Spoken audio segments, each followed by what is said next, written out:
আজ বন্ধুত্ব দিবস। দুই ভিন্ন শিবিরের দুই দুঁদে রাজনীতিকের বন্ধুত্বের গল্প বলি। একজন মুখ্যমন্ত্রী, অন্যজন বিরোধী দলনেতা।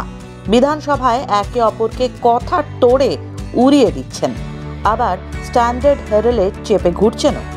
রাজনৈতিক বৈরিতা ছিল, কিন্তু অটুট ছিল বন্ধুত্ব। দু দলের সাপে নেউলের সম্পর্ক তাদের আলাদা করতে পারেনি। কথা হচ্ছে জ্যোতি বসু ও সিদ্ধার্থ শঙ্কর রায়ের বিষয়। বাংলার দুই প্রাক্তন মুখ্যমন্ত্রী ছিলেন হরিহর আত্মা। কমিউনিস্ট পার্টি যখন নিষিদ্ধ, তখন জ্যোতিবাবুকে নিজের বাড়িতে লুকিয়ে রেখেছিলেন সিদ্ধার্থ শঙ্কর রায়। আবার বন্ধুর সংসার সচল রাখতে বিধানসভার বিরোধী দলনেতা পদের 700 টাকা সাম্মানিকের ব্যবস্থাও করেছিলেন তিনি।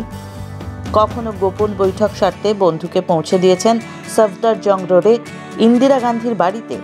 অথচ দুই বন্ধুর দুই দল অর্থাৎ সিপিএম ও কংগ্রেস তখন রাজ্য রাজনীতির যুযুধান দুই শিবির। রাজনৈতিক মতানৈক্য কোনোদিনও ফাটল ধরায়নি দুজনের বন্ধুত্বে।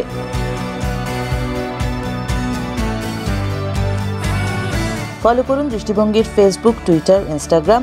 সাবস্ক্রাইব করে দিন ইউটিউব চ্যানেলটি।